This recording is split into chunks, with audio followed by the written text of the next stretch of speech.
বুদ্ধি করে যেভাবে দেশে আসলেন শিক্ষিত নেতারা, এবার খালেদা জিয়ার ভবিষ্যৎবাণী যেন সত্যি হয়ে ১৭ বছর পরে দেশের মাটিতে পা রাখলেন তারেক রহমান। এবার সবাই খুশি, সবার মুখে হাসি ফুটেছে। বাংলাদেশের রাজনীতিতে শিক্ষিত টেকনিকে শেখ হাসিনাকে হটিয়ে ডক্টর ইউনূস বাংলাদেশকে নিয়ন্ত্রণ করছে। সেই সাথে বাংলাদেশে খালেদা ও ডক্টর ইউনূস, তারেক রহমানের পরিবারসহ সকল জাতীয় পার্টির কর্মীরা বাংলাদেশের নিষেধাজ্ঞা কাটিয়ে দেশে এসেছেন। এবার হবে আসল খেলা। তারেক রহমান বাংলাদেশের মাটিতে পা রেখে কাঁদলেন।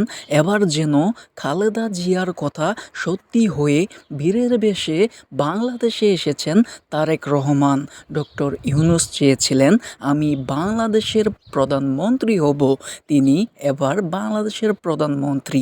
তারেক রহমান চেয়েছিলেন বাংলাদেশে এসে বীরের বেশে চলবে।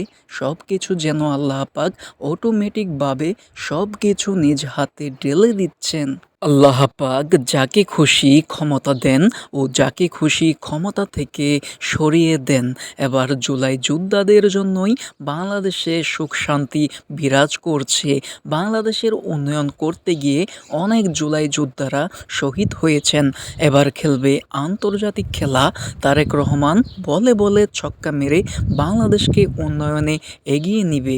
প্রধানমন্ত্রী তারেক রহমান ও ডক্টর ইউনূস, তারা দুজন বাংলাদেশের সর্বপ্রথম ও বাংলাদেশের রাষ্ট্রনায়ক ও বাংলাদেশের প্রধানমন্ত্রী।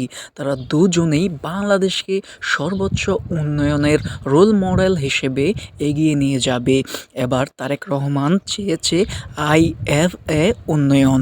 এবার এই IFA উন্নয়নের মাধ্যমে বাংলাদেশকে অনেক উপরে নিয়ে যাচ্ছে তারেক রহমান। এবার বাংলাদেশের মাটিতে এমন খেলা খেলবে যা পৃথিবীতে কেউ দেখতে পারেনি। এবার দেখবে সারা বিশ্ব। এবার বাংলাদেশের মানুষ বলে বলে ছক্কা মারবে। জিয়া সর্বপ্রথম দেশনায়ক হিসেবে তিনি অনেক এগিয়ে যাচ্ছে।